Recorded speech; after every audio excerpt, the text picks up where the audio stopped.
Mesdames et messieurs, bonsoir et soyez les bienvenus pour cette nouvelle édition de notre journal de 22 heures au sommaire de l'actualité.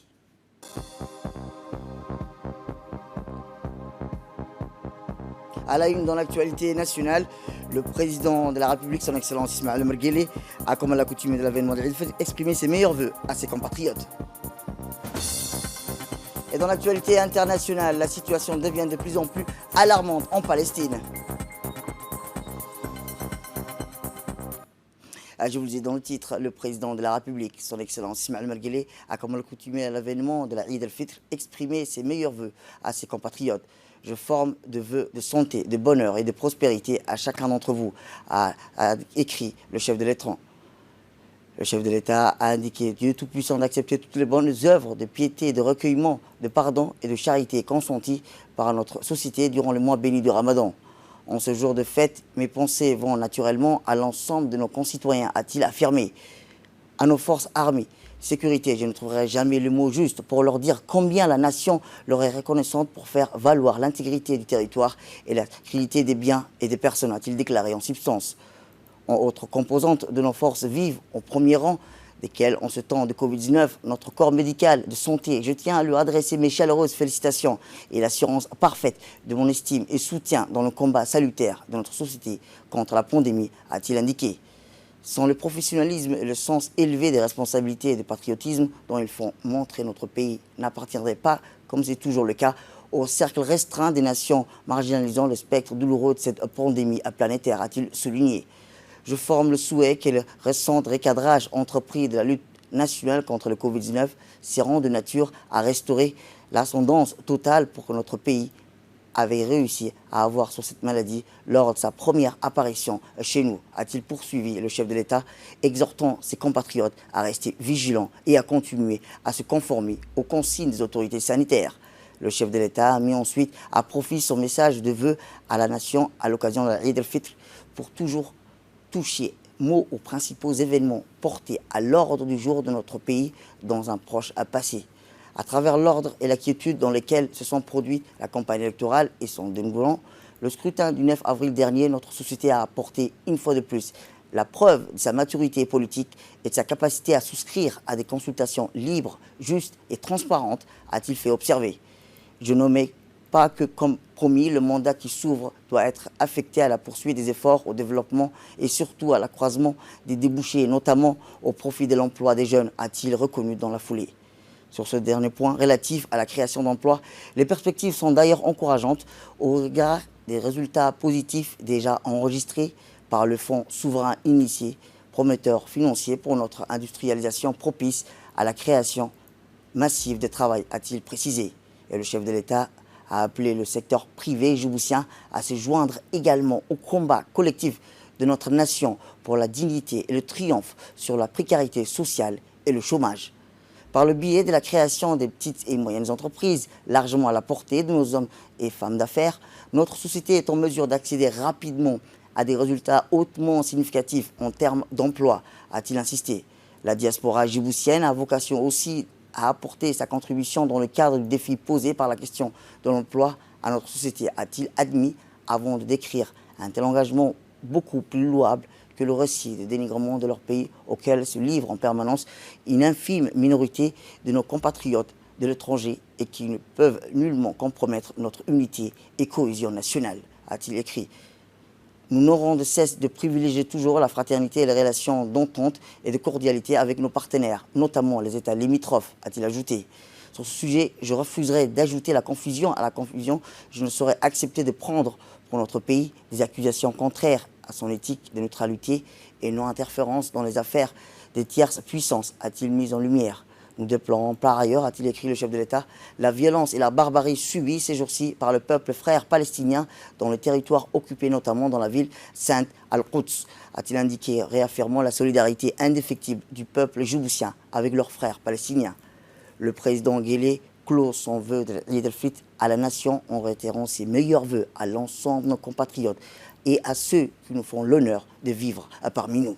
Fin de citation. Et ce communiqué du ministère de l'Intérieur qui nous indique que la journée de jeudi 13 mai, autrement dit demain, correspond au premier jour de la fête de l'Eid el-Fitr et sera férié chômés et payés. Et profitant de l'occasion, le ministre de l'Intérieur adresse ses meilleurs vœux de bonheur et de prospérité, de paix à la population ainsi qu'à la communauté étrangère résidant en République de Djibouti. Toujours dans l'actualité nationale, je vous dis, les Djiboutiens observent les 10 derniers jours du Ramadan, c'est dire qu'à l'approche de la Eid al-Fitr, les magasins sont pris d'assaut par les mamans, les papas et les enfants. Des habits neufs pour les mômes, les décorations des maisons et un festin de jour J. Notre équipe de reportage ont sillonné les magasins et les lieux de vente prêts à porter. Les Djiboutiens, comme à l'accoutumée, étaient au rendez-vous pour les achats des habits pour la Eid al-Fitr.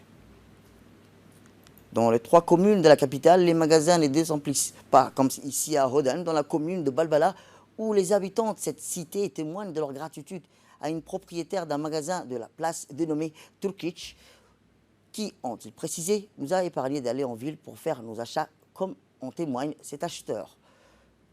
Elle a rappelé que notre plus grand était les transports en commun, alors qu'on allait en ville pour s'en procurer des nouveaux habits. Mais maintenant, depuis 4 ans, ces magasins proches de la maison font notre fierté et tous ces mérites reviennent à la propriétaire de ce magasin.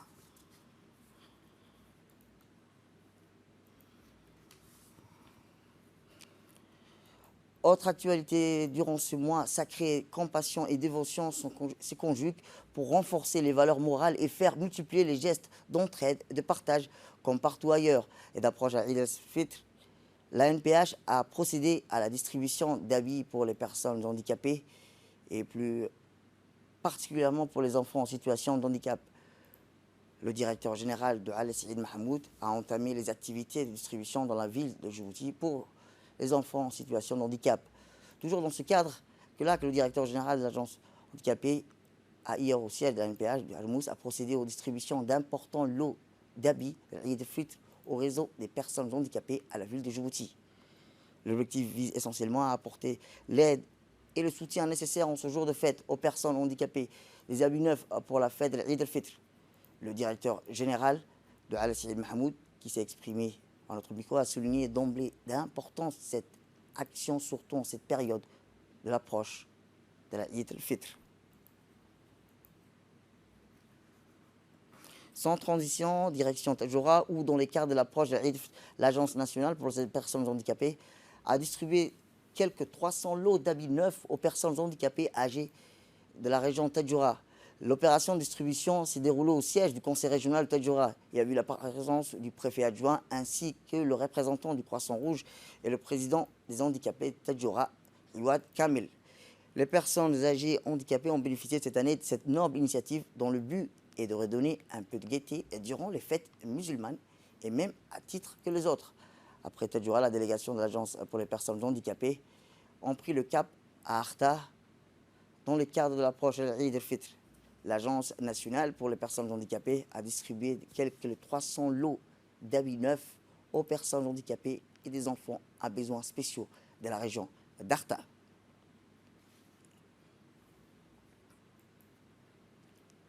Et toujours à l'approche de la Eid al-Fitr, l'association Rare Karsis a offert hier des nouveaux habits à la Eid, près de 200 enfants orphelins et démunis de carte 6. Et la précarité de ces projets, que les enfants orphelins ont été acheminés vers le magasin et ont choisi les vêtements selon leur gré pour être habillés à l'occasion de cette fête. Geste très généreux et un défi réussi pour l'association Rare Karsis, qui n'a pas ménagé ses efforts pour que les enfants orphelins et démunis de ces quartiers puissent avoir le sourire aux lèvres en ce jour de fête. Comme leur père, quelque joie est à leur côté pour les accompagner et les aider à surmonter toutes les épreuves qui s'abattent sur eux dès leur plus jeune âge. L'événement inédit s'est déroulé au CDC de Karsis en présence de nombreux officiels ainsi que des invités d'honneur. Tout à fait autre chose, le ministre des Affaires étrangères et de la coopération internationale, porte-parole du gouvernement, M. Mohamed Ali Youssouf, a participé à la réunion extraordinaire du Conseil de la Ligue des États arabes au niveau ministériel qui s'est tenue le mardi par visioconférence.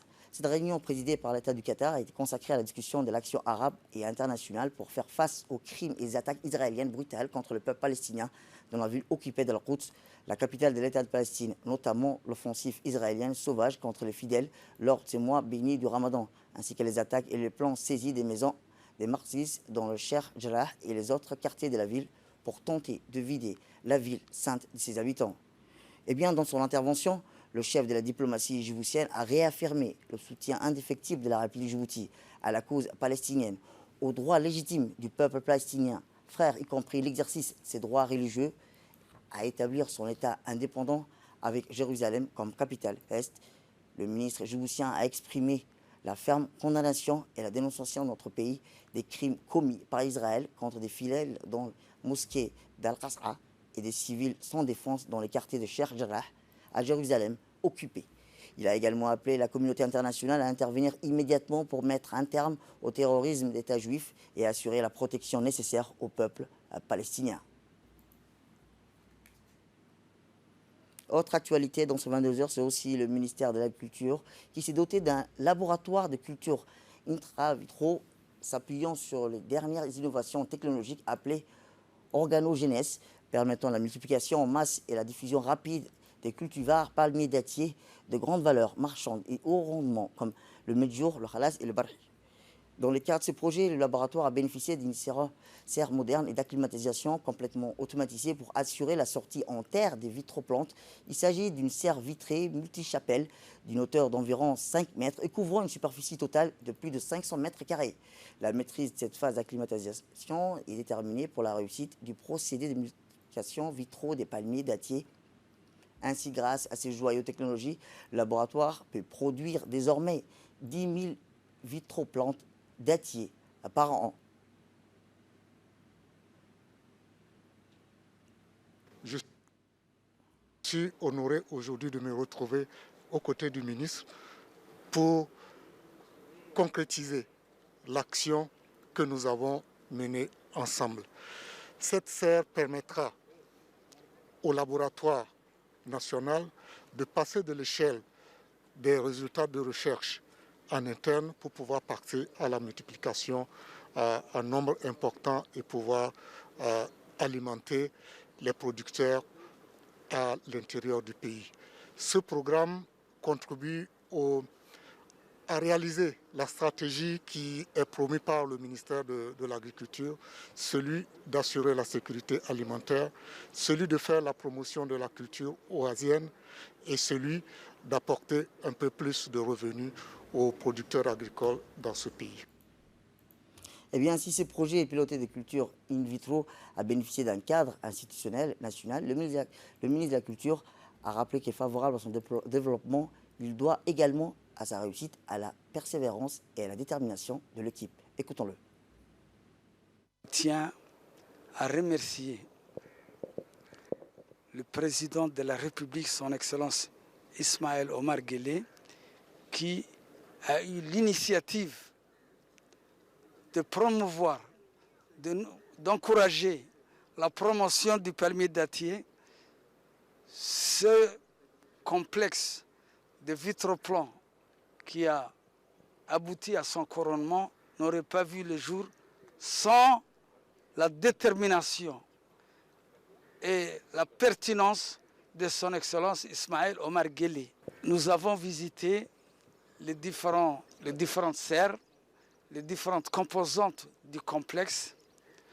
Je dois dire qu'après avoir réalisé la fabrication de vitroplans par bourgeonnement axillaire, c'est un système d'organogénèse, excusez-moi du technique, qui permet de fabriquer à partir d'un bourgeon axillaire des palmiers dattiers. Le moment est venu aujourd'hui à faire le complément d'une serre d'acclimatation et d'endurcissement.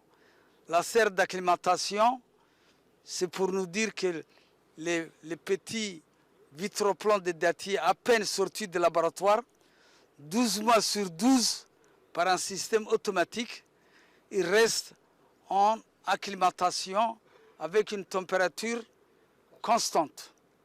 La température, même au mois de juillet, ça sera 25 degrés. C'est pour vous dire que les techniques sont maîtrisées. Ce n'est qu'après qu'il va sortir. Les vitroplans dattiers jeunes vont sortir pour l'endurcissement. L'endurcissement, c'est la stade intermédiaire entre le palmier dattier en champ libre et le laboratoire. Autre actualité, toujours à propos du Covid, la pandémie sévit toujours de par le monde, ses dégâts économiques et bien sûr et sanitaires. Qu'en est-il à Djibouti? Le point dans ce reportage de la rédaction.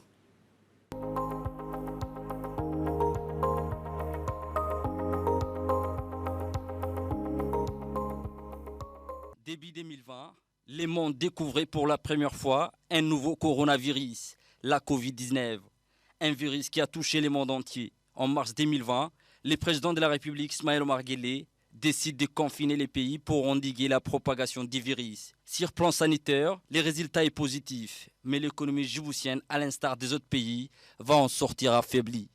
Presque une année après, il y a un peu plus d'un mois, les résultats des tests PCR commencent à inquiéter, d'autant plus que des variants seraient en circulation. Cela étant, des questions surgissent. Cette deuxième vague a-t-elle déjà un impact sur l'économie djiboutienne? La première a-t-elle le sujet des séquelles? Pour en savoir un peu plus, nous nous sommes intéressés au secteur de l'habillement et de l'alimentation et partis à la rencontre des commerçants de la place. À l'approche de l'Aïd al-Fitr, les Djiboutiens ont déjà pris d'assaut les magasins des vêtements du centre-ville. Les enceintes et les bas-côtés, comme on l'appelle, affichent du monde. Des jeunes et moins jeunes qui bravent la chaleur tout en observant les jeûnes du mois béni du Ramadan. La frénésie de l'achat est au rendez-vous. Pour les commerçants et d'autres vendeurs, la situation semble quasi normale comparée à l'année précédente.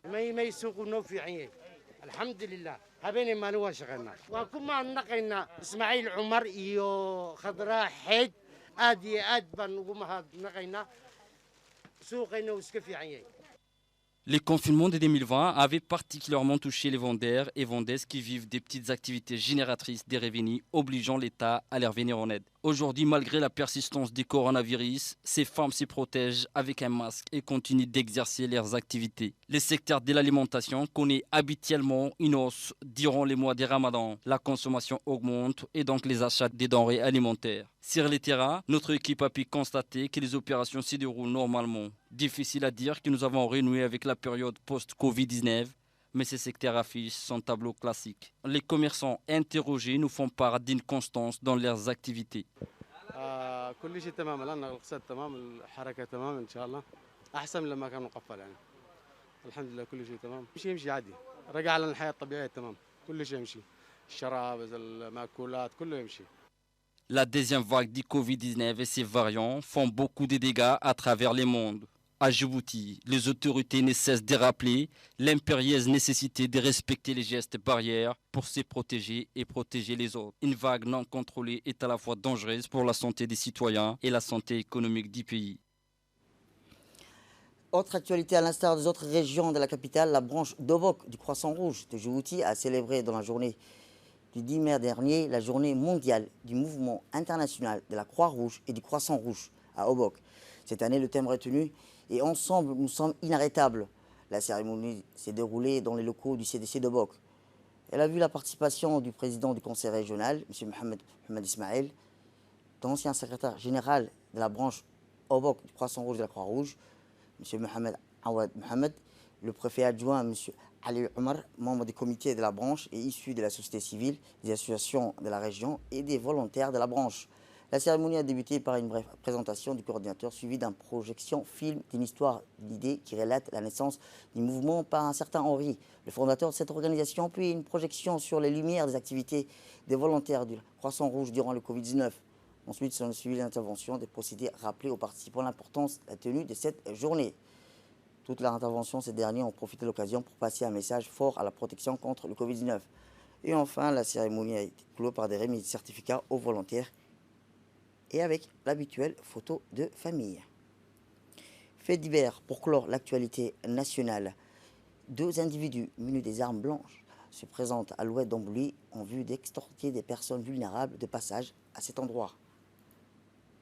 Dans leur projet criminel, ces individus tombent sur la première victime qui refuse de se faire déposséder de son téléphone portable. S'ensuit ainsi une lutte ayant provoqué une blessure par arme blanche au niveau du thorax de la victime qui s'écroule aussitôt sur le sol. Ce jeune homme d'une vingtaine d'années sera déclaré mort dans les urgences de l'hôpital général Pelletier après son évacuation. Saisis de cette affaire, les enquêteurs de la brigade des cartes 3, 4, 5 ont aussitôt entrepris des investigations en vue identifier et interpeller les auteurs de ces crimes odieux. Le regroupement des informations jumelées avec l'exploitation des traces et indices laissés sur le scène des crimes ont permis aux techniciens d'identifier les criminels, de saisir l'arme du crime, par conséquent d'identifier les 2 auteurs présumés de cette affaire. L'arme du crime étant un ciseau. Le 6 mai, la première heure, ils ont été interpellés et placés en garde à vue, confrontés à des preuves matérielles. Les auteurs présumés ont reconnu les faits qui leur ont été reprochés. Conduits devant Madame la procureure de la République, les 2 auteurs présumés ont été écroués à la prison civile des Gabotes après l'ouverture d'une information judiciaire. Et dans l'actualité internationale, je vous ai dans le titre, un délégué de feu s'est abattu dans la nuit du 11 à aujourd'hui sur la bande de Gaza, sud d'Israël, tuant au moins 35 Palestiniens, 5 personnes côté israélien, dans la pire escalade des dernières années entre les mouvements du résistant Hamas et l'occupant israélien déclenché à la suite des violences à Jérusalem-Est. La force d'occupation israélienne a indiqué mercredi matin avoir mené une nouvelle série de frappes sur la bande de Gaza. Le mouvement résistance du Hamas a indiqué que ces frappes avaient détruit le quartier général de la police. C'est la fin de cette édition, mais avant de clore, au nom de toute l'équipe de l'information et de la rédaction, bonne fête à tous et bonne soirée à vous.